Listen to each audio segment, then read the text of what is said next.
Deuxième partie, chapitre 1 ou chapitre 6 du livre. Si loin qu'on veuille remonter dans les traditions antiques, on y trouve la constante préoccupation d'étudier les songes et de leur découvrir des relations mystérieuses avec la vie réelle. Dès l'époque de Joseph, le pharaon d'Égypte s'adressait à tous les devins de son empire pour obtenir l'explication du songe fameux qui l'inquiétait. Sabacon, un autre roi du même pays, déposa plus tard sa couronne persuadé par un songe que le temps de son règne était fini.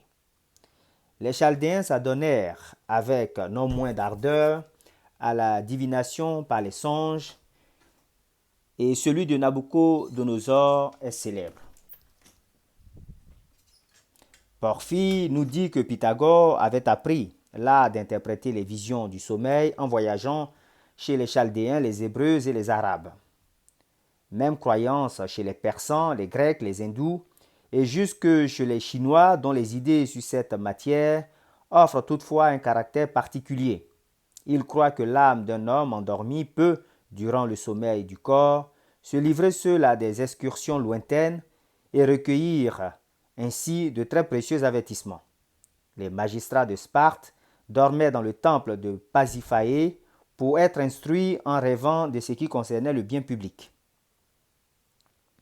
L'orateur Aristide a laissé un livre d'éphémérides où tous les songes qu'il prétend avoir faits durant une longue maladie sont minutieusement relatés. Le roi Mithridate avait un recueil des rêves de ses concubines, le songe de Dogdo, la mère de Zoroastre, ceux de Xerxès, de Darius, d'Astiage, etc., cités par Hérodote. Quinte Curse, Justin et tant d'autres auteurs sont là pour attester quelle confiance on accordait alors à la prétendue science onéiro-critique, comme aussi le parti que les habiles et les ingénieurs en savaient tirer. L'histoire nous fournit également une infinité d'exemples de la foi aux songes chez le peuple romain. Tite-Livre raconte qu'Atinius fut puni pour avoir différé d'entretenir les consuls d'un songe important qu'il avait eu. Hérodien, Pline, Valère Maxime se montrent convaincus de la réalité de plusieurs traits merveilleux qu'il rapporte et qui appartiennent au même ordre de faits. Enfin, Cicéron lui-même, tout en combattant les superstitions de son temps, semble excuser le Sénat qui s'enquérait avec soin de tous les songes pouvant intéresser la chose publique.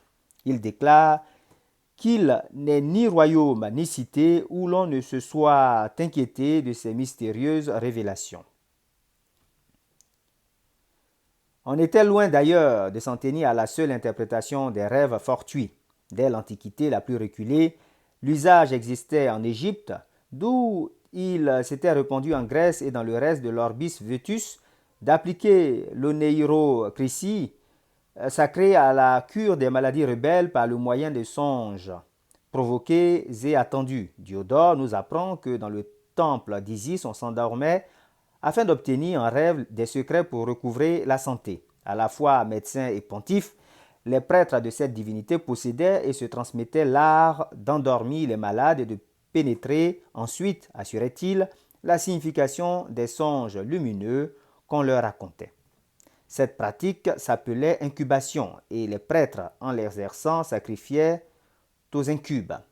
Sprengel en cite plusieurs exemples. Plaute y fait allusion quand il dit « Tu aurais mieux fait d'aller dormir dans le temple ». Ce même usage fut d'ailleurs si répandu que le docte Henri Coringius a cru devoir publier un traité complet sur ce sujet.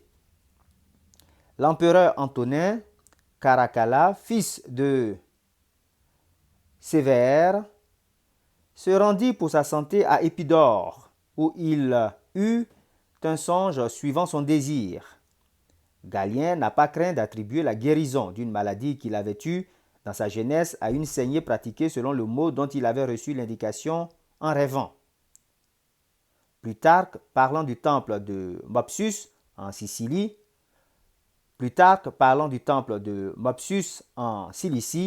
dit expressément que les malades allaient y dormir selon la coutume, et que la divinité interprétait par la bouche de son oracle les songes qu'elle avait envoyés durant leur sommeil à ceux qui étaient venus la consulter. Pausanias, dans ses Attiques, explique que les malades qui avaient recours à l'oracle d'Amphiraos immolaient un bélier et s'endormaient sur sa peau pour attendre des songes significatifs. Des faits analogues sont mentionnés par Strabon à propos du temple de Sérapis à Canope et de deux Héroïs, monuments historiques dédiés, le premier à Caloas, le second à Podalyre, lesquels étaient situés l'un au sommet, l'autre au bas d'une colline de la Donie. Du temps même de cet écrivain, on parlait des guérisons miraculeuses obtenues dans ces lieux célèbres. Le bélier sacrifié devait être noir. Sa peau servait aussi de couche aux dormeurs. Aristophane, le comique, affirme l'existence de cette même coutume lorsqu'il en fait l'objet d'une satire sanglante dans sa comédie de Plutus. Virgile, enfin, nous décrit ainsi ce qui s'accomplissait dans le temps de Faune. Texte en latin. En voyant cet accord unanime des anciens à se préoccuper si fort des illusions du sommeil, en lisant même dans quelques écrivains sacrés qu'il y avait parmi les païens des hommes qui se vantaient de pouvoir envoyer des songes à leur gré, l'idée vint d'abord que ces prêtres et devins si habiles interprètes ou si puissants instigateurs de visions prétendues divines devaient, sous l'apparence du merveilleux, cacher une connaissance approfondie des phénomènes psychologiques et physiologiques particuliers au sommeil, qu'ils avaient saisi d'intimes corrélations entre les conditions physiques et morales du dormeur et la nature de ses rêves, et qu'ils parvenaient ainsi à former leurs conjectures sur des bases d'autant plus solides qu'une longue expérience en pouvait être le fondement. Pourvu qu'on fasse quelques cas de ces études, on éprouve donc un très vif désir d'analyser les principes même de la science oneirocritique. Si les documents primitifs n'existent plus, il nous reste du moins les 5 livres du grec Artémidore, qu'on sait avoir été composés au second siècle de notre ère, d'après les traditions les plus accréditées et les mieux consacrées à cette époque. On ouvre avec une certaine curiosité ces longues et minutieuses dissertations sur les songes du contemporain de Marc Aurèle et d'Antonin le Pieux, mais combien on est promptement déçu dans les espérances qu'on avait conçues. À peine a-t-on lu quelques chapitres de cet ouvrage que déjà tout l'intérêt qu'on lui soupçonnait s'est évanoui. On a reconnu déjà que loin de révéler une observation fine et sérieuse, les interprétations de ces devins reposent uniquement sur des superstitions mythologiques, des théories factices ou des comparaisons arbitraires, parfois bizarres jusqu'à l'extravagance, souvent naïves jusqu'à la puérilité. D'où cette conclusion que si les prêtres de l'Antiquité païenne possédaient, comme je n'en doute pas, l'art d'influencer les rêves des croyants qui venaient dormir dans leur temple, ils ne s'en servaient que pour leur suggérer des apparitions en rapport avec leur doctrine et non point pour obtenir de l'homme endormi une étude consciente de ses perceptions les plus intimes. C'est ainsi que nous lisons dans Artémidore des instructions et des exemples, tels que ceci. L'olivier est un arbre toujours vert et solide de toute antiquité dédié à la déesse Minerve, réputée déesse de sapiens. Un homme songea qu'un olivier lui sortait de la tête et il suivit l'étude de la philosophie de grand courage et y acquit science et honneur perdurables. L'olivier est un arbre toujours vert et solide et de toute antiquité dédié à la déesse Minerve, réputée déesse de sapiens. Un homme songea qu'un olivier lui sortait de la tête et il suivit l'étude de la philosophie de grand courage et y acquit science et honneur perdurables. Ailleurs, on lit « Les reines et grenouilles, ce sont abuseurs et bavards, mais les voir en songe est bon à ceux qui vivent sur le commun. J'ai connu homme qui avait songé qu'il frappait de son poing et des nœuds et jointures des doigts dessus les grenouilles. et advint que son maître lui donna puissance sur tous les autres de la maison. Aussi, l'on peut estimer que l'étang représentait la maison, les grenouilles et les habitants, le frappement des doigts, le commandement. Courir est bon, fort aux malades, quand ils peuvent bien venir à fin de leur course, car cela signifie qu'ils viendront en bref au terme et fin de leur vie. Plus loin, voir souvent même songe et par plusieurs nuits s'entresuivantes de près, c'est signe que notre esprit nous admoneste et prédit affectionnement une même chose est digne d'y penser, car quand nous avons grande affection à quelque chose, nous ne pouvons tenir d'y penser et aussi d'en parler. Mais si les mêmes songes sont vus avec long espace de temps, entre eux, ils ne doivent pas toujours signifier même chose, mais plutôt diversement selon le changement du temps et des affaires. À ce propos, un vendeur de senteurs et parfums songe qu'il avait perdu le nez, et il perdit sa marchandise et n'en vendit plus, car il avait perdu le nez par lequel on juge les odeurs. Longtemps après, et n'étant plus vendeur de parfums, il songea à ce même sujet qu'il n'avait point de nez, et il fut accusé de fausseté et s'en alla fugitif hors de son pays, car c'est une chose bien laide et déshonorable d'avoir perdu le nez, qui est au plus apparent lieu de la face. Et celui-ci, même parfumeur, étant quelque temps après malade, songea encore qu'il n'avait point de nez et il mourut. Aussi les têtes de mort n'ont point de nez.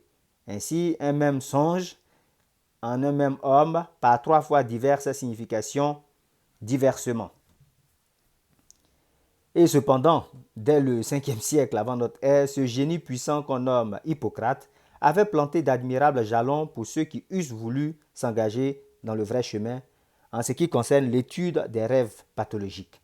Faisant d'abord la part aux idées de son temps, il admet qu'il peut y avoir des songes envoyés par les dieux, mais il déclare en même temps qu'il laisse l'explication de ces songes surnaturels aux interprètes sacrés, ne voulant s'occuper lui-même que des songes naturels, les seuls dont la science est à rechercher les causes et à faire son profit. Hippocrate appartenait à l'école des philosophes hermétiques. Il distinguait 3 principes dans l'homme: l'âme, l'esprit perfectionnable et le corps. Les signes qui se montrent dans le sommeil, dit-il, seront trouvés posséder pour toute chose une grande vertu par celui qui saura en juger sainement. En effet, l'âme, alors qu'elle sert le corps éveillé, se partage entre plusieurs occupations et n'est pas elle-même, mais elle donne une certaine portion de son activité à chaque affaire du corps, à lui, à la vue, au toucher, à la marche, à toutes les affaires corporelles, au lieu que, quand le corps repose, elle visite sa demeure, elle règle toutes les diverses fonctions. Le corps est dans le sommeil, mais elle veille, elle voit, elle entend, se meut, touche, s'afflige, se recorde. Quiconque saurait la juger en cet état posséderait une grande partie de la science. Selon lui, dans les songes naturels, l'âme nous donne une idée des affections du corps. Chaque trouble particulier de notre organisme se révèle par une image en rapport avec la sensation intérieurement perçue. Et le grand observateur qui, aux médecins comme aux philosophes, indique si intelligemment la source de précieuses découvertes, commençait lui-même par donner le résumé de ses observations médicales sur quelques-uns des rêves les plus fréquents chez tous les hommes, sans doute depuis que les premiers hommes ont rêvé. Certes, si l'on eût marché 2000 ans dans cette voie, nous serions aujourd'hui bien riches en faits dûment expérimentés. Le cerveau, le merveilleux malheureusement, séduit plus que le vraisemblable. Et loin d'accumuler des éléments d'études sérieuses durant les siècles qui suivirent, on continua en apparence du moins de s'adonner exclusivement aux plus vaines superstitions. La solidarité fut telle entre les théories mythologiques des anciens et les principes purement conventionnels sur lesquels reposa toute leur doctrine onéirocritique que les pères de l'Église crurent devoir s'élever plusieurs fois contre l'interprétation des songes, la déclarant entachée de paganisme, en raison même du caractère religieux qu'on lui imprimait toujours. L'autorité de certains rêves prophétiques consacrés par l'Écriture sainte ne pouvait les arrêter comme un précédent contradictoire, puisqu'au temps où les songes de Jacob d'Abimelech, de Salomon, de Daniel, etc., étaient consignés dans les livres sacrés, la confiance aux visions profanes était formellement interdite par ces mêmes livres. L'acceptation d'un fait surnaturel ne peut évidemment servir de base à l'appréciation des faits de l'ordre normal. Un miracle, a dit Jean-Jacques Rousseau, est, dans un fait particulier, un acte immédiat de la puissance divine, un changement sensible dans l'ordre de la nature, une exception réelle et visible à ses lois. En résumé, de la prétendue science onéiro-critique des anciens, telle du moins qu'elle nous a été transmise, il n'y a donc rien à tirer au point de vue pratique où nous nous plaçons. Il restera seulement, comme une hypothèse, la question de savoir si ces prêtres d'Isis, de Sérapis, d'Esculape et autres divinités n'étaient pas plus versés qu'ils ne voulaient le paraître dans l'art de susciter par des moyens physiques ces rêves qu'on ne manquait point d'avoir quand on dormait au pied de leurs autels. Porphyrius et son disciple Lambic ou Iamblichus, qui ont écrit sur les mystères de l'Égypte au IIIe siècle de notre ère, nous fournissent un détail précieux, bien propre à faire réfléchir sur ce sujet. On pratiquait, disent-ils, des fumigations, des invocations et des attouchements. Le disciple ne voit dans ces manœuvres que de pieuses cérémonies pour entrer en communication avec la divinité, tandis que le maître les qualifie d'artifices, ayant pour résultat de provoquer une sorte de délire, fantasia, et d'imprimer aux pensées du dormeur un mouvement calculé. Pour moi qui suis persuadé qu'on peut diriger également ses propres songes et ceux des autres, ainsi que j'essaierai de le démontrer, je ne sais si je lis ces pages avec un esprit prévenu, mais je ne doute point qu'on employa à l'égard des malades couchés dans ces temples une partie des procédés que j'aurai soin d'exposer un peu plus loin. Ces pots sur lesquels on faisait dormir les malades devaient d'ailleurs très probablement subir quelques préparations de nature à augmenter la profondeur du sommeil et à provoquer des songes d'un caractère déterminé. Fin de la première partie